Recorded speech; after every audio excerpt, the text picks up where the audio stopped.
Good evening. I call to order the March meeting of the Florence City Planning Commission. And on behalf of our commissioners and staff, we want to thank you all for being here. It's really important for your participation. This is the people's business that we do, and having your input, participation is very important, and I commend you for being here tonight on a beautiful day like today. The first item on the agenda is our invocation. I'm going to ask Mr. Keith if he would do that for us, please. Let us pray. Gracious and Heavenly Father, we thank you, dear Lord, for another day's journey. God, we thank you for your grace and we thank you for your mercy. Now we ask that you will come into this meeting, lead us, guide us, and direct us as we go through these deliberations. It's in Christ's name that we pray. Amen. Amen. Amen. I ask you to join us in the Pledge of Allegiance. I pledge allegiance to the flag of the United States of America and to the republic for which it stands, one nation, under God, indivisible, with liberty and justice for all. All right. Our next item on the agenda is approval of last month's minutes. Commissioners have received their packets. They've had a chance to review. If there are no changes or suggestions, corrections, I'll call for a motion. Motion approved. Have a Second. motion and a second to approve as submitted. Is there any discussion? Hearing none, I'll call for the vote. All those in favor say aye. Aye. Like signs nay, and the ayes have it. Thank you. The next item is a public hearing and matter in position for action. That means that there will be an explanation for the applicant that is presented by the staff, and then after, if there are no further questions of the commissioners, I'll open up the public hearing. And when I do, I'll ask someone that is, if they are against something that's being requested, I'll ask them to come up. If you'll come to the podium, give us your name, and I will limit that to 3 to maybe 5 minutes. And if there are a good many people getting up, I'll probably limit it to 3 or 4 people. And then I'll ask the one that is for that request to come up and either try to explain some of the concerns and certainly give their position. There will be no discussion within the audience, please. If you have anything to say, you have to come to the podium. Also, when you do come to the podium, I ask that you address the commissioners and not address anyone in the audience specifically. All right, so good evening. Good evening. Staff report, please. All right. This is a request, 2025-12, request to amend section 1-2.8.6A6 of the Unified Development Ordinance regarding tower and antenna structures. And this is for cell phone towers, and in this case it's an electrical tower. And the ordinance currently, the request has been made by Duke Energy to amend the ordinance, and request to amend the ordinance as technology changes and such things can be made through staff, and that was the case here. Currently, the code states that tower or antenna structures need to be separated from the boundary line of a residential district or the property line of a residential use by a distance equal to 1 foot for each 1 foot in height measured from the property line. So, for example, a 300-foot tower has to be 300 feet from the nearest residential property line. But they are requesting to amend the ordinance to allow towers or structures to be separated from the boundary line of the residential district or use by a distance equal to or greater than the tower's fall zone. With new technology, apparently they are here that can explain it much better than I can. But towers have been designed now to fall in on themselves instead of just tipping over. And so they're requesting that portion 6, number 6, is just this one part of the conditions that would need to be changed, that they would be separated from the boundary line by a distance equal to or greater than the tower's fall zone, as certified by a professional licensed engineer and measured from the boundary line of the residential district or property line of the residential use. So they, again, they feel that modern tower design adequately addresses the potential risk in the unlikely event of a tower collapse, and industry standard towers are designed to collapse inward rather than to the side, and that would typically be a much smaller radius than the full height of the tower. So towers designed this way have less risk to neighboring parcels and require less distance than between the tower and property lines. And they did provide staff with several jurisdictions, and I believe I would put it in your packets as well, that have adopted language that does address the fall zone instead of just the pure height of the tower. So, for example, this proposed 300-foot tower that they need to replace could have a fall zone as little as 150 feet, and thus have a setback of 150 feet. But right now it would have to be 300 feet. And they are putting it in the same location as one that's been there for a long time, but it will be just enough higher that they would then fall into that setback restriction. So that's part of the reason they're asking, plus just going forward for this amendment to the code. And that concludes staff's report.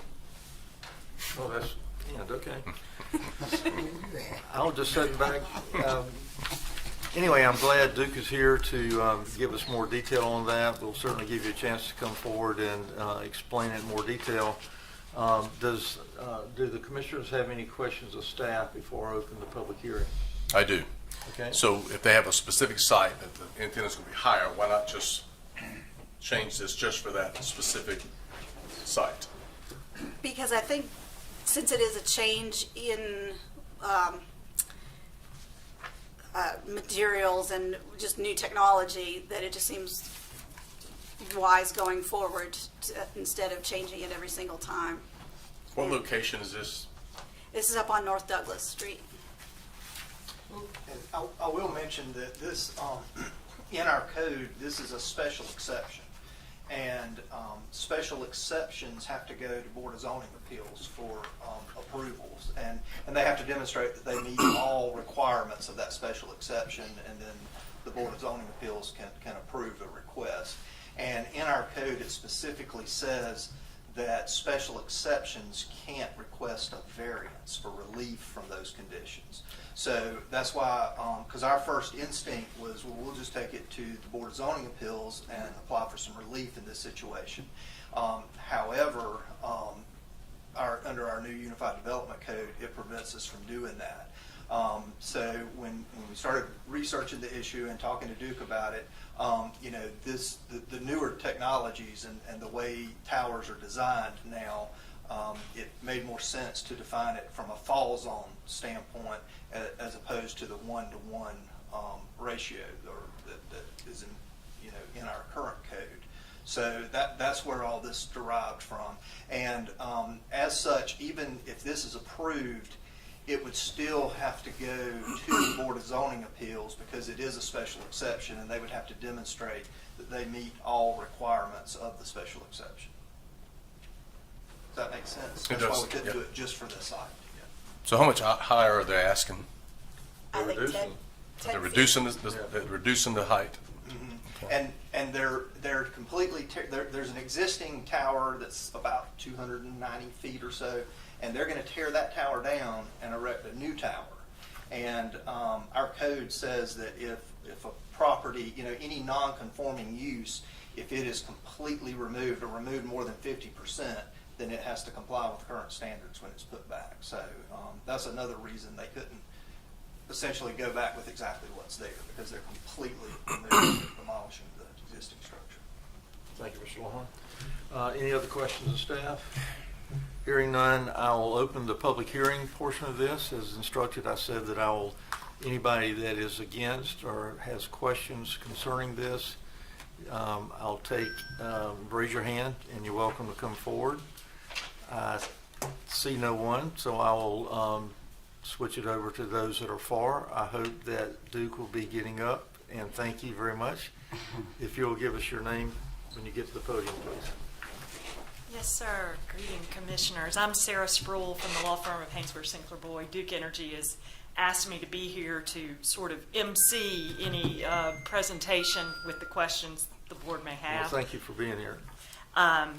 As we fully agree with what planning staff reported about the application. The issue here is so it's a 300, the current tower is a 299-foot tower with a 17-foot lightning rod. It's end of life, out of date, needs to be replaced, and the current vision is for a 300-foot tower with a 10-foot lightning rod. So it will be slightly shorter, but the changes to the development ordinance mean that they're back to the drawing board as far as the special exception, and the tower requirements aren't waivable on the zoning side of the equation. So that is why we're here for the text amendment with the Planning Commission.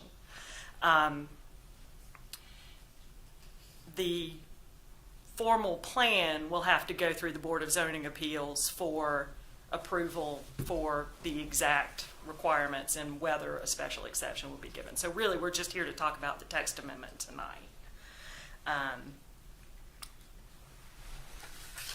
You've seen in your materials that there are other jurisdictions doing the same thing nearby. And I have some technical experts here if y'all want to ask about how fall zones work and why we really believe as a safety concern the fall zone is an adequate protection for neighboring residential uses. I absolutely would like for them to come Ditto. up. And we've got this model tower. It doesn't collapse, but we've got a visual aid for the commission's consideration. Thank you, gentlemen. If you would give us your names, please. So, my name is Patrick Bernier. I'm Senior Project Manager for Duke Energy. I'm in charge, and my team is replacing towers in our entire footprint. So we have a lot of towers in the Midwest, Florida, the Carolinas. This isn't just the only jurisdiction that we're doing this in. So just kind of as an introduction, we're doing this, like she said, about this tower, the existing guide tower out there is end of life. It's got a carrier on it. They want to do tech upgrades. We want to add some antennas to it. It just won't support all that. So the new tower will support all of that and Duke Energy's future technology potential that we have in the next 10, 20, 30 years. We do consider these like 50-year lifespans.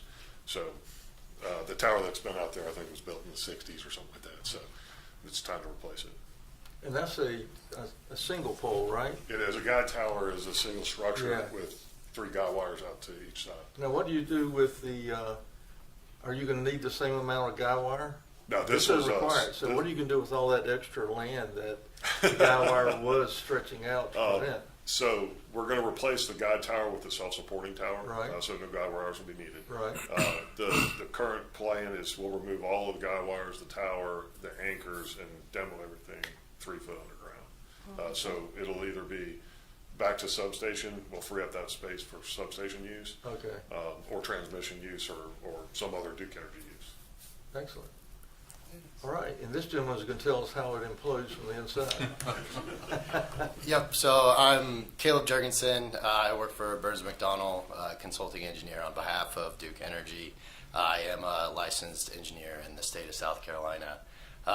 So a little bit on how fall zones work and why they work is the tower member sizes as you go up vary in overall diameter, thickness, and material grade, and so it often isn't the most cost-effective solution, but you can oversize the bottom members of the tower so that they're much larger than they need to be, so that your critical stress point exists somewhere up on, like, towards the top of the tower, and you can kind of pick and choose those member sizes so that under design conditions, your highest utilization member exists up towards the top, so that under, like I said, from a design standpoint, if that event were to happen, that would be the member that would fail and cause the tower to fold about itself, as opposed to failing at, kind of how your UDO currently states,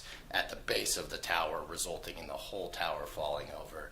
It would happen towards the middle or upper portion of the tower, so that it would then fold down onto itself as opposed to completely tipping over.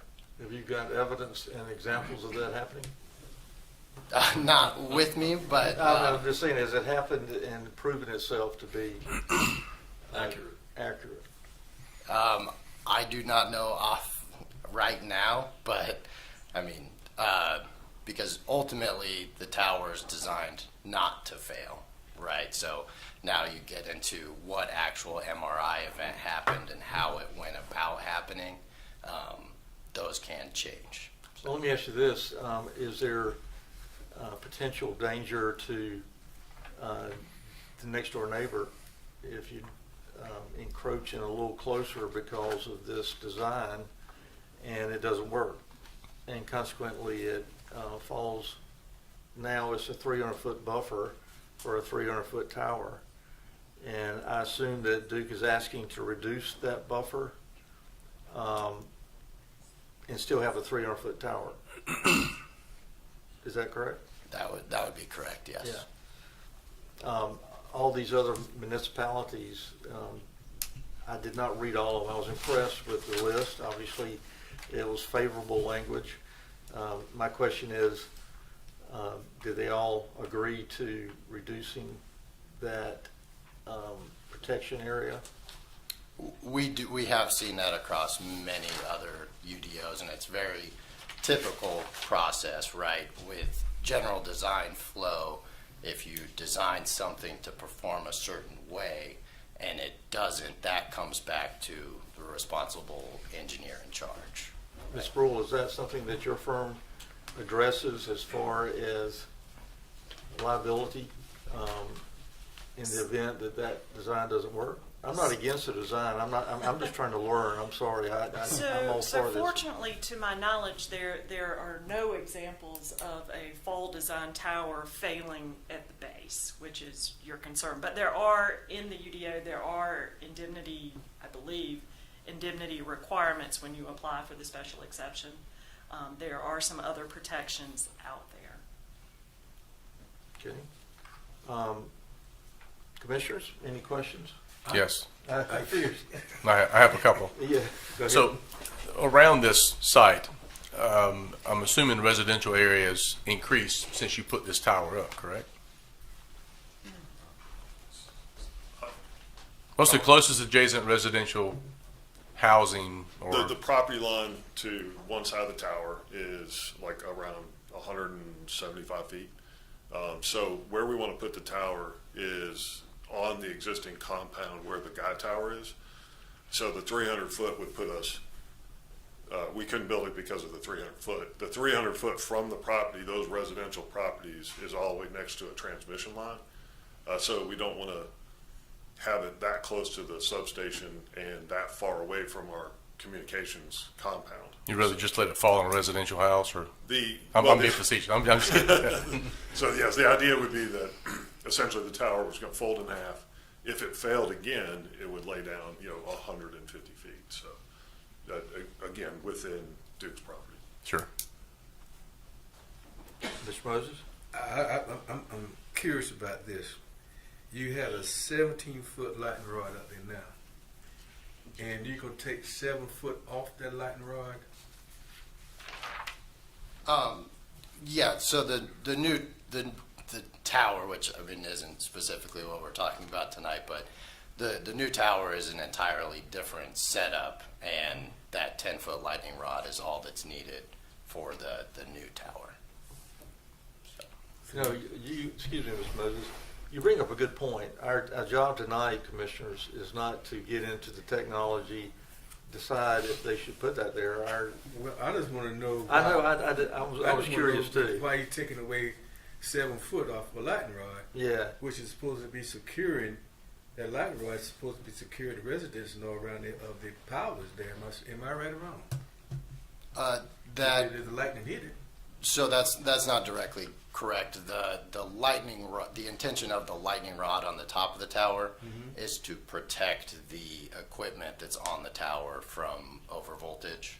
So the tower itself is a part of the overall electrical infrastructure grid and allows Duke Energy to communicate between stations and amongst emergency personnel. The tower itself is not electrical in nature or directly, like, it's not a direct component of the electric grid. They wouldn't serve the same purpose as on top, you had lightning on top of your house, that's what you're saying. Effectively, the lightning rod protects the equipment from a lightning strike via grounding conductor that goes down to a ground ring around the base of the tower. Do we have a schematic of the residential layout that's around this? No, because this was not for specific, this was just to change the code. I mean, it's You going know, to affect, if it falls, it's going to affect the surrounding Yes. people, right? And residents. And right? that will come up, there is a public hearing with the special exception Got it. before the BZA. And I am guilty for starting this in a different direction. We are here to address the amendment to that section. Well, I mean, And Mr. that's Chairman, not that's your going to fault. open up a can of worms all over the county, you know, in the city, started, everywhere. You and know? I apologize. I think our job tonight is to either approve or deny the request to amend. Gentlemen, madam, thank you. If there are no further questions. So the fall zone currently is 310 feet, the length of the tower, is that right? Under the current ordinance, Under the that would current be the ordinance. requirement, but this is, I believe, a non-conforming structure prior to the passage of this is an old tower, and that's part of the reason it's different also. The newer technology has different components, so the shorter lightning rod would also be a function of the new tower design. And they're fully demolishing, so because if it's more than 50%, they have to get approval. Right, right. And I will state that the design criteria for the new tower will greatly exceed the design criteria that was used for the tower that is in place adjacent to residential structure. If the tower fell now that's currently there now, you have a 300-foot buffer for that 300-foot tower to fall in, right? Well, except it doesn't, because it's a non-conforming structure, it sits in the same location we're talking about, so it's not 300 feet away. Okay, I got it. That's why I'm trying to visualize. I can't visualize. I'm asking questions about that. That's Yeah, why. no, it's okay. less than the 300 feet away, but it needs to be replaced. It's at the end of its life, and Duke is hoping to upgrade it with a modern tower. I've always felt that 3 legs are better than 1, so. So actually, you're thinking that once, if this is approved, and you go through all the hoops that you have to go through, it'll actually be a safer environment. Is that what you're thinking? The design criteria for the new tower will be in excess of what the existing one is, with lower utilization ratios based on the current structural analysis. Yes. If you lose one guide wire now, you got a 300-foot tower. What I was getting to is if you lose one guide wire currently, you got a 300-foot tower that's going to fall on somebody within 150 foot of where it is. The new design will effectively, well, on paper, as an engineer, fold on itself and maybe protect a little bit more. I'm comparing the two things. So it actually protect a little bit more than one guide wire fall and a 300-foot tower fall on somebody versus the 3 legs and just folding itself. That's what I was getting at. Yeah. And, Okay. and the design criteria for the tower specifically that Duke's building and builds across their grid are in excess of the residential code structural requirements. So there's a really good chance that if the design worked like it did and somehow still magically failed at the bottom, that house likely isn't there either. So. That's a good point. All right, anyone else would like to get or speak on behalf of this request? Thank you all very much. We thank you. With that said, I'll close the public hearing and call for a motion. Motion to approve. Have a motion? Do I have a motion and a lot of seconds. Is there any discussion? Hearing none, I'll call for the vote. All those in favor say aye. Aye. Like signs nay, and the ayes have it. I'm sorry for the course and the lecture we just went through, but it was very interesting to us. And so thank you for being here tonight. Thank you. We appreciate the commission's time. All right, so PC 2025-13, Ms. Elaine, Yes. staff report, please. All right, this is a request to amend the Somerset Acres Plan Development District standards, and this does affect a specific parcel, tax map number 00100-01-248. This parcel is located at the intersection of South Cashua and Jefferson Drive, right in front of Del May School. And it is owned by and part of the planned development called Sunset Acres, which encompasses a single-family neighborhood as well as apartments. And as you can see, here's the planned development.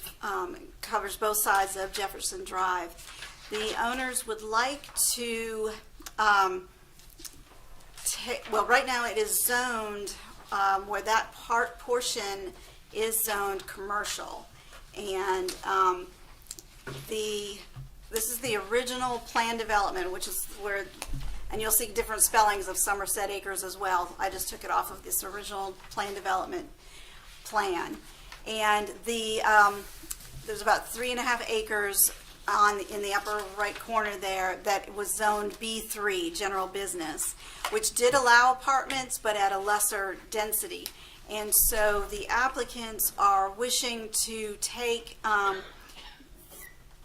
210 feet width of that and changing the density of it, changing the zoning to the multifamily residential so that they can have the higher density, and they would just mirror what's already there. And you can see it, it's a very faint, but it's red square. I just took and mirrored it. So they just want to add 4 more buildings for to just basically move the multifamily farther down Jefferson, closer to Cashua Drive. But it is in keeping with the planned development, and the only reason they need to amend the planned development agreement is because they wanted that slightly higher density. And you've got the page in there that talks about the densities at the different zoning designations in the planned development. So that is why they want to and it would only affect that portion. It would leave the remainder business in case they decided to put businesses along Cashua Drive there. So that concludes staff's report. Thank you very much, staff. Any questions? Any questions for staff before I open the public hearing? Hearing none. Again, public hearing time. Is there anyone that would like to voice their opinion against or have questions concerning your concerns about this? If so, please raise your hand. Seeing none, I'll ask anyone that would like to speak on behalf of this request. It's not necessary. You're welcome to come forward if you just feel like you need to. And I see no one, so I will close the public hearing and call for a motion. Move to approve. Have a motion Second. and a second. Any discussion? Hearing none, I'll call for the vote. All those in favor say aye. Aye. Like signs nay, and the ayes have it unanimously. Okay, PC 2025-14. This is a request to annex and zone NC 6.2. Staff report, please. All right, this is a simple one. This parcel is located at 1006 West Marion Street, tax map number 960-13005. It is a part of the donut hole along West Marion Street, between Marion and West Darlington Street. Everything around it, except for the 2 immediately adjacent lots and the ones behind it, are already in city limits. The owner contacted me. She just wants to get city services. And so everything around it is zoned NC 6.2, I believe it is. So she wants to do that as well. So this, and it's in keeping with with the future land use of neighborhood conservation. Here's a picture of it. The house is burned out, and one of the city services she would like is to have help demolishing it and then rebuilding on that site. So that concludes staff's report. Okay. Thank you, Ms. Lane. Any questions of staff, of the commissioners? This is a public hearing. If there are no further questions, I will open the public hearing.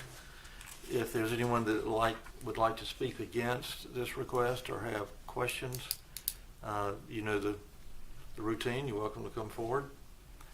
Seeing no one, if there's someone, and you are against or for? Okay, please come forward.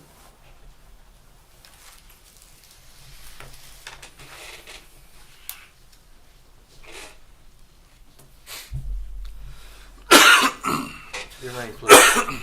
Carol McLean. Ms. McLean, thank you for coming forward. I have property adjacent to this, and I was more or less than against it. I just have a question as to how that's going to impact those areas, those properties around it that are not in the city. Can you answer that for me? Staff can do that, and that's a great question, and that's why we invite, whether you're for or against it, if you have questions like that, it's good that you come forward. Staff, would you? The short answer is it will not affect you at all. We're not annexing anybody that has not applied to annex, so nothing will change for you. And is that one property or two? Just the one.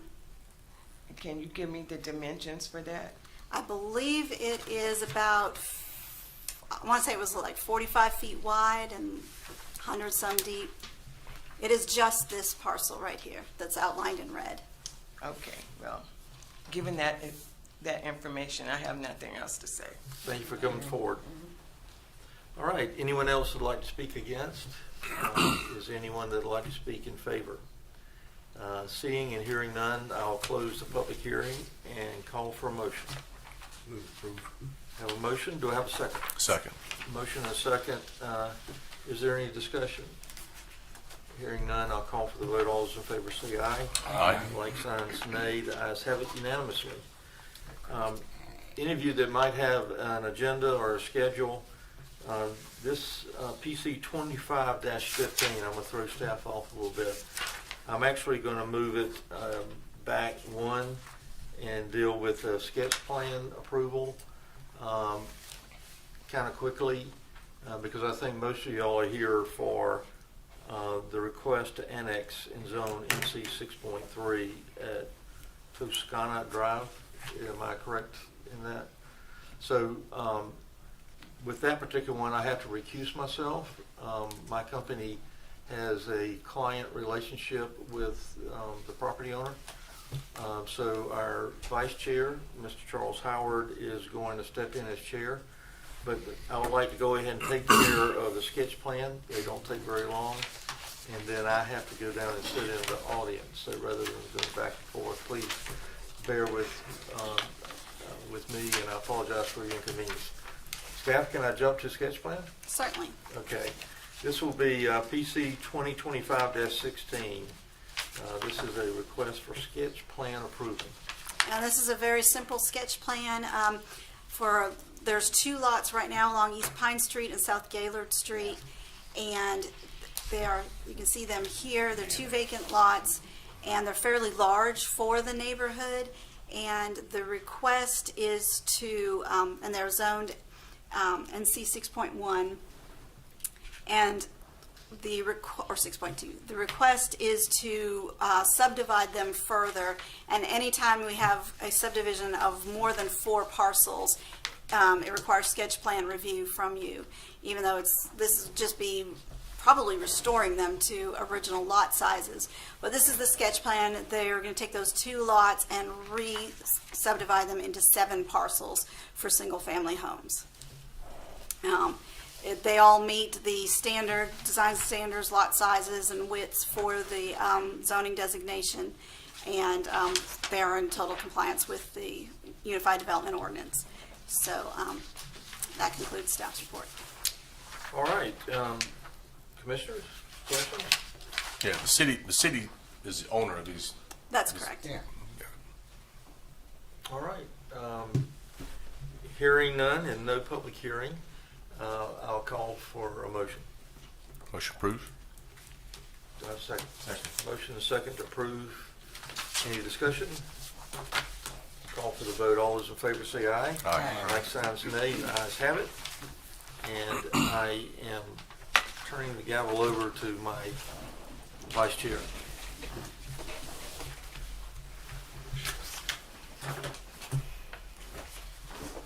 Good evening, and thank all of you for being here The next item and last item on the agenda is PC 2025-15, request to annex and zone NC 6.3 a parcel along Toscana Drive identified as a portion of Florence County Tax Map number 001-00-01-101. Ms. Elaine, we will turn it over to you. All right. This is, the request is to annex a portion of this parcel that is at the intersection of West Palmetto and Toscana Drive in the county and immediately adjacent to the Villa Toscana subdivision. And as you can see here, the front portion of the parcel is a commercial use. It's a bit of a strip mall called the Home Center. And the applicant wishes to subdivide off the portion that's outlined in red and annex that into the city limits and zone it NC 6.3, which is a residential only use. And I believe the intent is for to build townhouses there. As it is in the county right now, it is unzoned, and so anything could be placed there right now. Commercial use, pretty much anything. I think the county does have some restrictions on unzoned parcels, but there's no guarantee that it would be a residential use. So by annexing into the city the parcel and zoning it residential, he would be restricted to the residential use, and the city does have buffering and landscaping and other and development standards that would apply then to this parcel. So the future land use for it is commercial auto urban, but this would move it from a commercial use to a residential use. Now, but again, that would just apply to this portion. And here's a photo of it, and that concludes staff's report. Okay. Commissioners, any questions of staff? Okay. At this time, then, we will open the hearing for public opinion. If you have something to say in opposition to this item, if you would please raise your hand. Okay. So as Chairman Chaplin instructed at the beginning of the proceedings, there are several people in the audience, so we will limit in the interest of time. If there are more than 3 or 4 folks either for or against this, then we would ask that we try to consolidate our opinions to those 3 or 4. I only saw 2 hands who raised in opposition, so if you 2 would like to come forward and speak, doesn't matter which one wants to come first. Sir, you can come forward.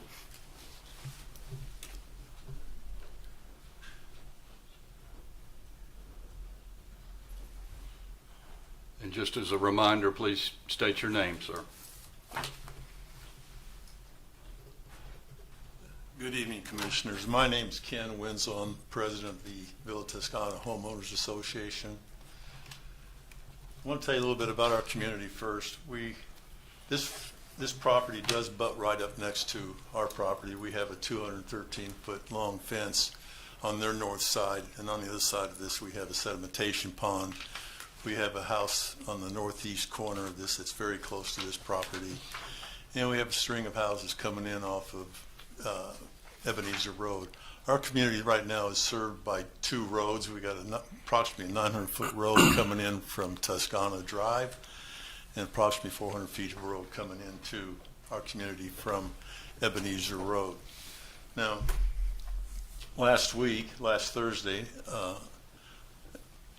I and one of our board members met with Miss Elaine. I'll just say her first name, and we had some conversations about a lot of things, and I think we made an agreement on some things. And what we were told at that meeting was that because of the Unified Development Ordinance, that the number of units that would be built here would be limited to 26.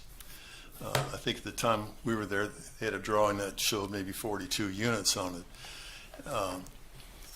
So I'm sure we'll have some members here tonight that will oppose this coming in here, but I'm really want to say what we agreed on. And I did have a conversation with the developer, Louis Hopkins, on Monday, and he said to me that, yeah, he plans to build 26 units and he may increase it. So, of course, I'm concerned about the increase and as to what that may go to, realizing that you got so much square footage per unit. I think right now at this meeting, it's here to annex the property.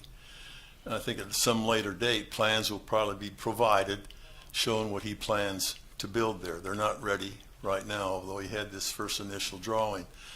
I would like to, I guess once it's annexed into the area, we probably can't do anything about it. You're going to go ahead and build it. But that was what we were told. We asked for several things, and I think we got approved several things. And Miss Elaine said that she would contact the City of Florence Water Department.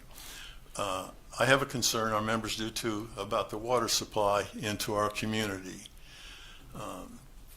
The supply is pretty low. I think it's low based on my work experience, and the pressures are low. Of course, it's going to be low at certain times of the day, I realize that. But a couple years back, the fire department came out and tested the pressure in our system. It was at 35 PSI.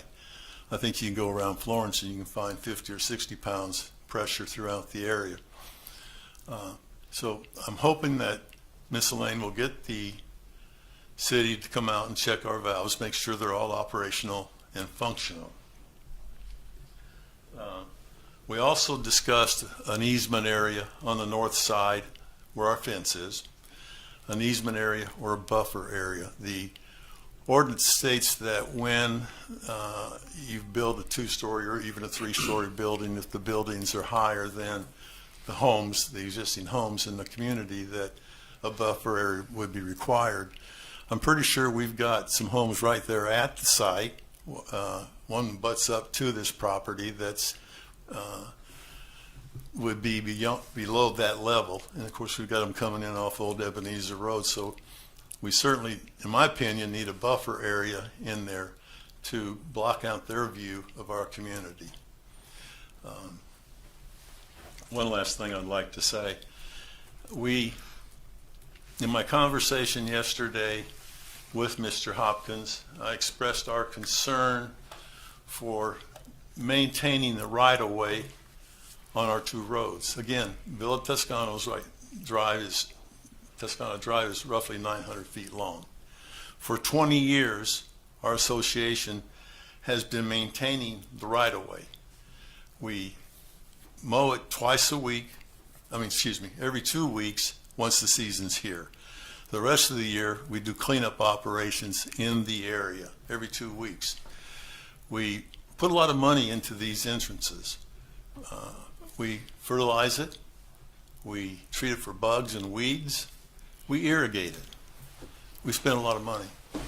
Just last week, we spent $1,700 repairing our irrigation system, all on Toscana Drive.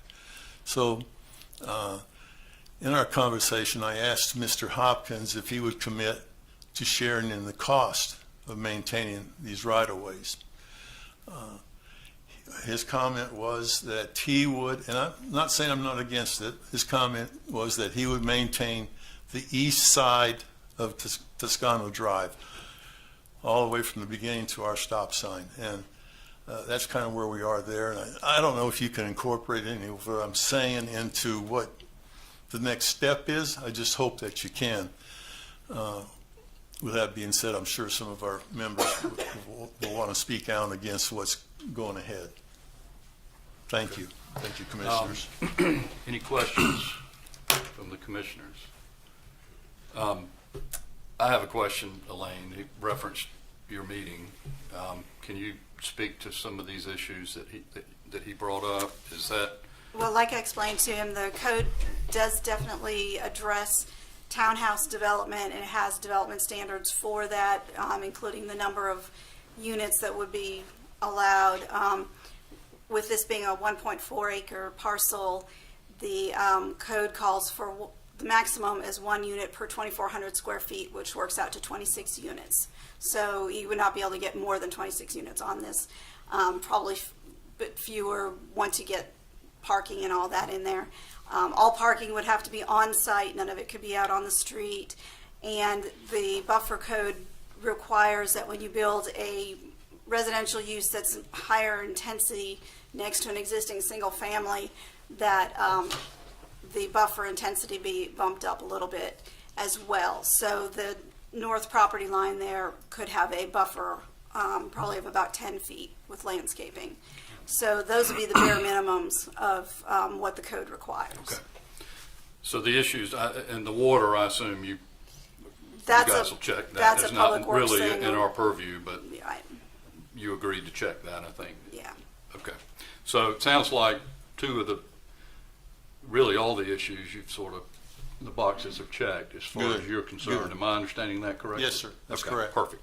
I have one question, John. Sure, Sorry, one sure, question. sure. I hadn't been out this way in a long time. What's to the? I can't make it out on this. What's to the north of? I think that's north. Are these townhomes in adjacent? In the you reserve, look- there are yeah. townhomes directly to the right of, Okay. to the east, yes, of this parcel. They don't connect. They don't. They connect, don't, there's no But connectivity. there's townhomes to the that way, right? To Correct. To the right. To the east, yeah, It's a pond. Okay, a pond behind it. yes. Okay. That's that it. good? Yeah, that's it. Thank you. Okay, thank you, Mr. Winslow. Thank you, Commissioners. There was one other hand raised, I think, over here. Please come forward.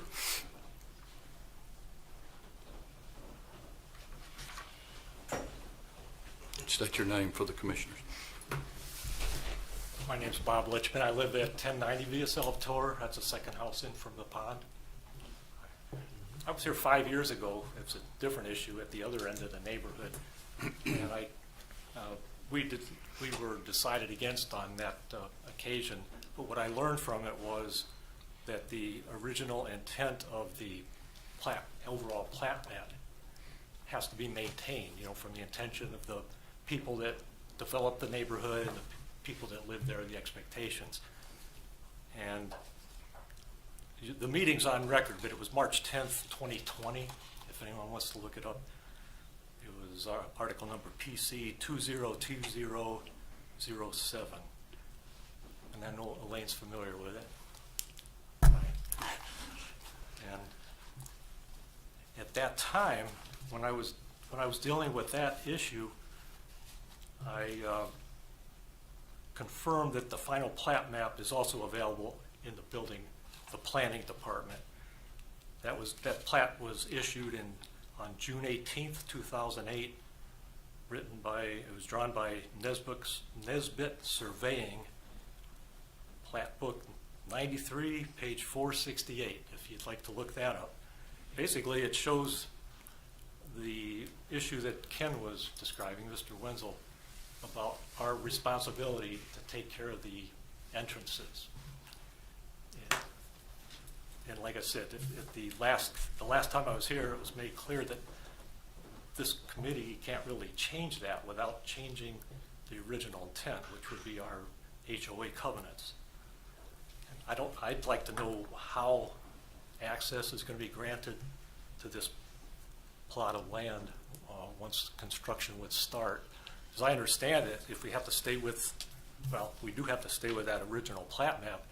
It shows 2 strip centers that are already there and a spot for a third one in what is now the issue being discussed. But it also shows that we have that wall that you saw in the photograph, that would have to stay there as far as I understand it. So I don't know where the entrance would be to the new city property. I don't know if you can answer that, Elaine? I don't know that we can answer that, but Yeah, my understanding is that Toscana Drive is a city street. Right. It's a local street. Right, but I'm talking about the original agreement between Florence and our developer and whoever else signs it, State of South Carolina, it's an incorporation. And it says that that street is intact with our common areas, not a common area, our right-of-way is maintained by Villa Toscana. Like Mr. Wenzel said, we've been doing that. One thing he didn't mention is when I was involved with the HOA several years ago, I remember $9,000 spent on maintaining that brick fence that you saw. 4 different areas were knocked over or fell over. So there's a lot of investment there by our community. I just hate to see it knocked down, to put a new road or a new driveway. Is there any answer to that tonight, Elaine? Not off the top of my head. I would have to look at the plan development Yeah, you agreement. have it. It's the one I just mentioned, and you told me you had it. Yes. It was 5 years ago. Maybe somebody did house cleaning, but I could show it to you if you need it. This showed the entrance off of Palmetto Street, a truck entrance that went behind the existing shopping buildings, and 2 driveways cut through the brick wall that we had. It didn't show a third one. Okay, I have the same concerns as Ken Dunn. It's just my own concerns as an individual. He mentioned the water pressure. That's a real problem. Stormwater runoff, that's part of any development, right? You have to do an assessment of that. Traffic, I thought it was going to be late getting here because sometimes it's pretty hard to get out of our neighborhood. We either have to go over to Old Ebenezer or 76, West Palmetto. And I got stuck there quite a while tonight. Since I'm retired, I just don't go that way when it's busy with a lot of work traffic. I go about 10:30 in the morning or 2:30 in the afternoon. Okay, I've read 3 articles in our morning news lately that this group was involved with.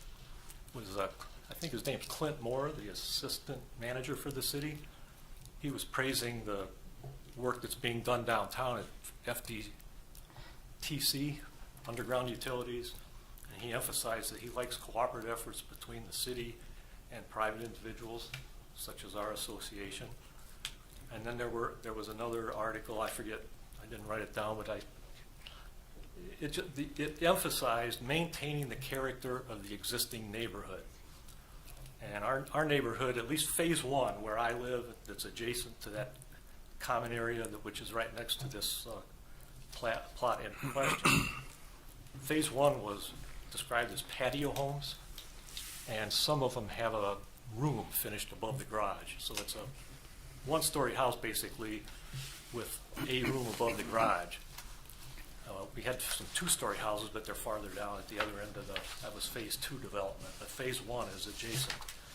And I was curious too why the other neighborhood behind this plot in question wasn't notified by sign, because those townhouses back there that property is right up against this 1 1/4 acre or whatever it is. Who decides who gets notified? Any immediately adjacent property owners did get letters.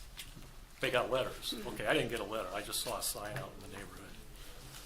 Okay, so those are my concerns, and I guess we can't really answer those tonight because I'm all for annexing it. Personally, I like the city to be bigger and more wealthy. Not at my expense, but just want the city to continue improving. I like it here and like to stay a while. Thank you. Are there any questions by the commissioners? Okay, thank you, sir. I think that, this process is a wonderful process that we go through as citizens in the city of Florence. And my experience has been that the city staff does as much as they can to sort of bridge gaps. And we don't always agree on everything, but we try to do the best that we can to sort of meet in the middle. And sometimes we can, sometimes we can't. But I applaud those who had concerns, who spoke to the city and expressed those concerns, and then the city for listening, for the developer for listening as well. because that's really a collaborative process, and that's really what we're all about, understanding their concerns, trying to do the best you can to answer those concerns. So we've heard from 2 who were opposed. That was all the hands that I saw go up. Was there another? Ma'am? Okay. Come forward.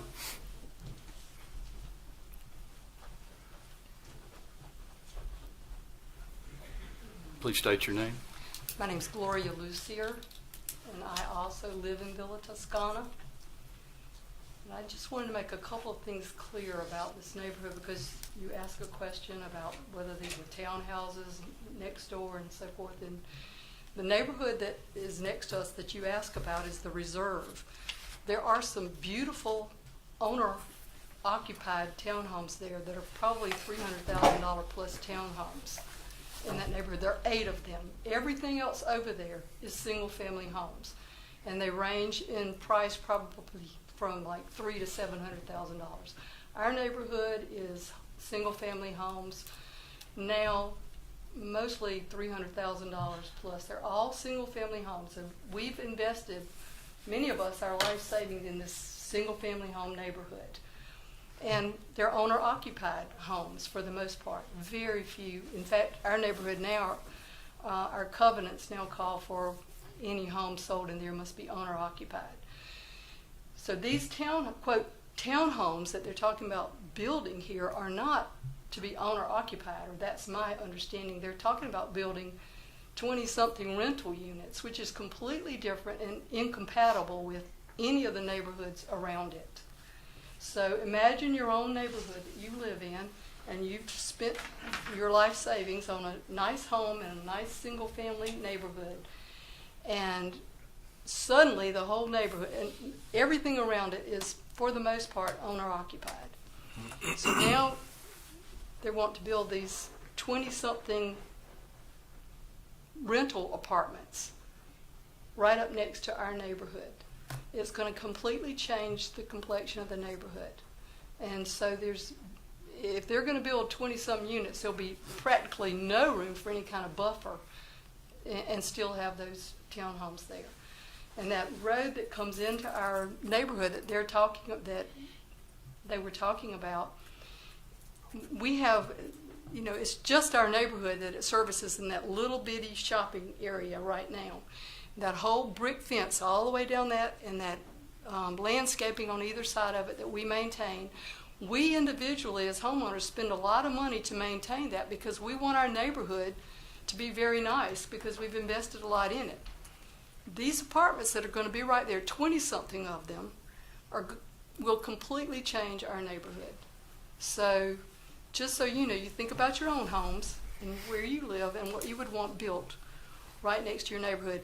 And I read through, the unified code that Florence is supposed to be trying to maintain neighborhoods now that we have, and not, devalue those homes. And I think this is going to devalue our homes. I was previously in real estate, and I can tell you from my experience that this will devalue our homes.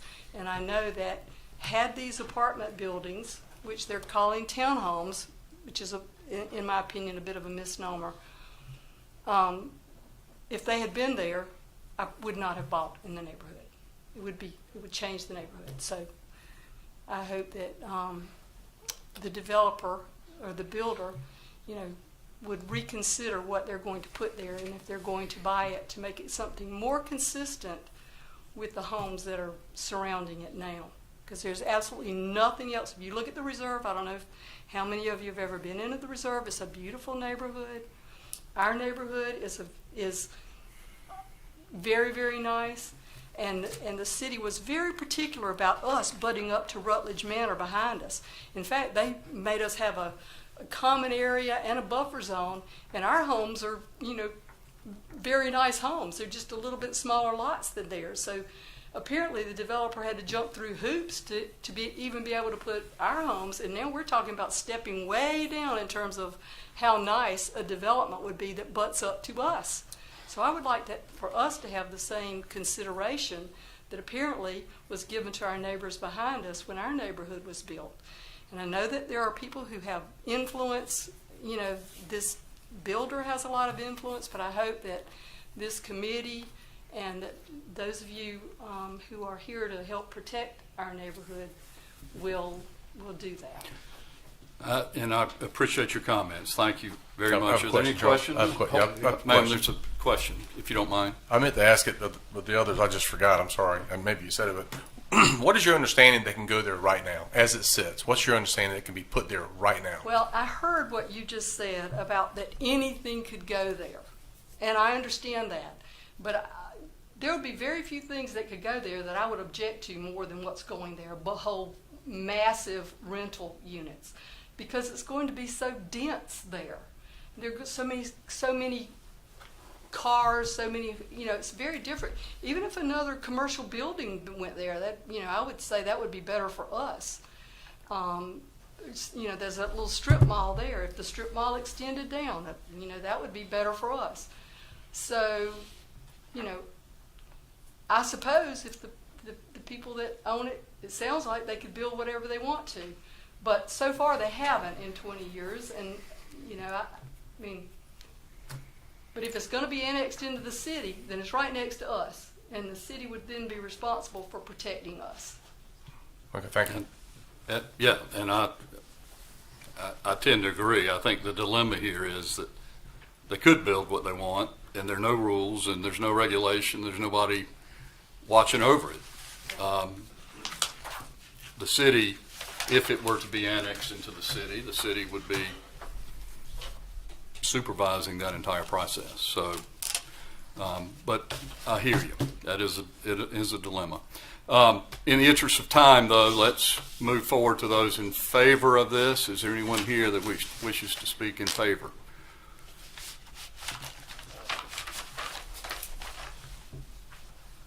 Good afternoon, everyone. My name is Louis Hopkins. I'm here in favor. I'm the developer and the builder.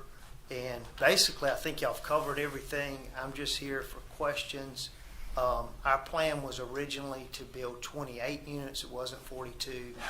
And then after looking at it, I think 26 is the maximum we can build. Like Ms. Elaine said, it's unzoned now in the county. So we're trying to bring it into the city to get utilities and things like that and amenities that they offer for this property.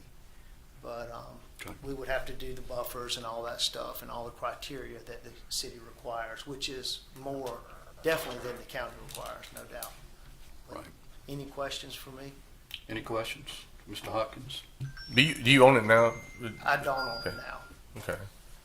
Have you investigated what could go there if it's not in the city? I mean, Well, I mean, yeah, it's unzoned. It could be metal buildings just like it's there. It could be anything. It's unzoned in the county. I mean, I can go to the county right now and get this permit. That's no problem. I don't have to annex it into the city. can it be apartments? Yes, it can be anything. It can be apartments. Yes. Yes, it's So if you- unzoned. It's unzoned. It's the Wild West. Yeah. So townhomes are different, but this could be apartments It can. I had a question. in the county. Is what I'm saying. In the county. I'm That's sorry, correct. Charlie. In the That's county, correct. they could. Okay. That's All correct. right. Yes, sir. And those surrounding houses are in the city, That's correct. Yes, sir. so this is kind of a donut, Yes, sir. what you call a donut hole. Yeah. Do you ever consider when you build those houses, build to sell rather than rent? We do build some for both, and these we aren't 100% sure which way we will go. And to be honest with you, this process takes a while. So from today till time we finish them might be 18 months or so, and a lot of that's market driven. To be honest with you. Mr. Hopkins, there was reference of a meeting with you and where the homeowners went over some of their issues. I talked to the gentleman that was up here first, and he was concerned about some of the maintenance along Villa Toscana, and I told him that we would maintain in front of our property. I do think that's a public road, and I think they're on a public easement, and I think they've been maintaining a public easement. I don't think that's an issue with us, using that, but we would gladly keep it up and maintain it to the standards that it's done now. Which is roughly half of the road? That's right. Yeah, okay. Okay. Any other questions? Thank you, Mr. Hopkins. Thank you. All right, we'll close the public hearing. And Commissioners, is there any discussion before we call for the vote? Well, I'm looking at, I didn't know apartments could go there. I mean, you know, apartments opens up a whole different can of worms versus townhomes. That would be, if I lived there, if I had to pick between the two, I'd probably want to pick the townhomes versus the apartments. I can tell you that.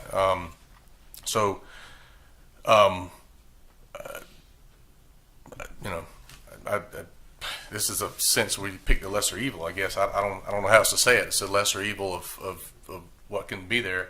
I don't know. I think we do like to protect people's houses. I don't want to build my house and somebody put some crap beside it. But then again, be careful what you wish for, because if it's not annexed into the city, you know, then I've seen people just roll on ahead with the county standards, and you get something you completely don't want. So I kind of vote for the lesser evil of if you got to pick something, what's the lesser problematic thing long term? I guess I don't know. I don't go over there that much. I don't, you know. So that would be my discussion. I don't know how you guys feel. What do you? Anybody else? I heard her, and I feel her real, but building stuff at her house where she stay at, and but that's why I asked him a question that he considered of selling rather than rent. And I understand you about rent. You know, rent you can get anybody in there when you start renting stuff, and that's just one of my concern. I wish he considered selling the townhouse, because a lot of townhouses they build in Florence now, they are selling those houses, and then that's one thing I would let him consider that, because he said a possibility, but a possibility could be anything. But that's the way I feel about it. If he was building to sell, I think you'll get better people in those houses. That's the way I feel about it. Anybody else? And the NC 6.3 is that's the only. That's the only zoning designation that permits townhouses. And to be fair, it does allow multifamily as well, but again, there are design standards for that as well. Wait a minute now. Can multifamily go in this? In the NC 6.3, it does allow townhomes, duplexes, and multiplexes, and then multifamily conditionally. I'm not sure if the parcel's large enough for multifamily. Is it or isn't it? I think for apartments, it's 100-foot width. I mean, you could, but I would have to do the math to figure out the number of units. But that is also the only designation that allows townhouses. Okay. Anybody? Anything else? Then,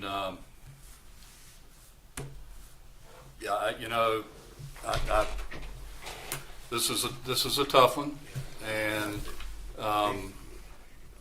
were it not for that unzoned area, I'm very much an advocate for homeowners and neighborhoods and that sort of thing. We've had these sorts of issues come before us before, and I won't say how we've voted on all of them, but generally when there's no buffer, when there's just a matter of changing the zone against a neighborhood, that's a higher hurdle. But there isn't an unzoned parcel right in the middle of it, and so that's the tough thing for me as I look at this. As it's been said, anything can go there. So,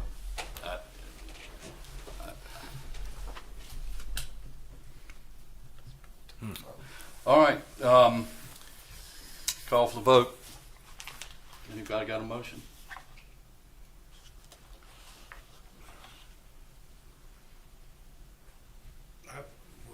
We consider something, but I want to come back with definite things that he wants to put there rather than one thing to satisfy the neighborhood. That's what I'm just thinking about the neighborhood right now, and then the rent. That's my whole thing about the rent, rather than have ownership. I mean, once it's zoned, you really can't control it. There's no control of it, you know? Yeah. Yeah, I don't know that we could mandate. I know we can't. Once we zone it, there's nothing else we can do. Right. But leaving it the way it is in the county. Yep. So the county can pretty much, there's no restrictions in the county. None. So I hope that the residents understand that. Well, I mean, they can go to the county planning and Yes. that route. I'm just, you know, if we don't annex it in, it becomes the county problem, you know, and then you have no control over it. I think the reason for the city is our let me ask you another question. I'm sorry for the discussion, Chair. Go ahead. I'm sorry. Go ahead. Just want to make sure we're investigating this fully Why we're before here. on behalf of these people. What do our services provide over the county? I mean, there's a reason why we want to annex this. I say this most of the time. I want to hear it again. The reason that they want to annex into the city is for the services, for the. Okay, all right. Okay, that's all. We need a motion. I'm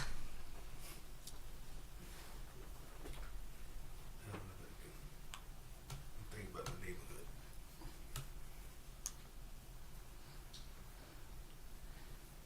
You want to make a motion?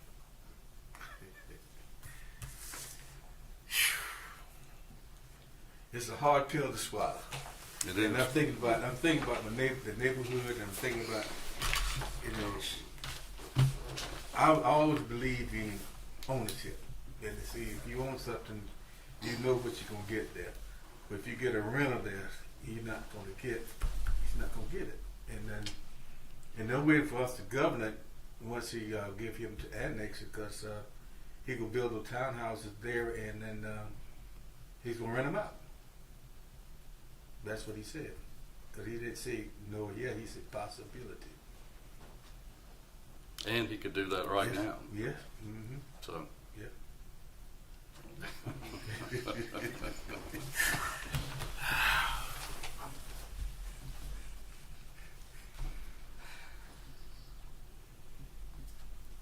I don't know. Toss up.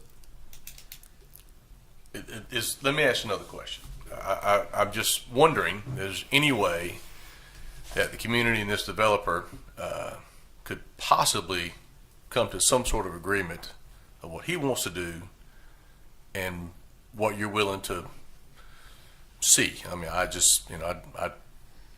don't know if there's any bridge left to walk across, but we've done that before. We've had people, we've tabled this and people come back later and they've worked it out. I don't see that. I don't know if we can get there because he knows what he wants to do, and you guys already know what you want. So I think that's what we've heard tonight, Mr. Chairman. So I'm just trying to think of possibilities. I'm at a loss. Yep. Sure. No. I'm sorry. We can't. No, you can't. We can't.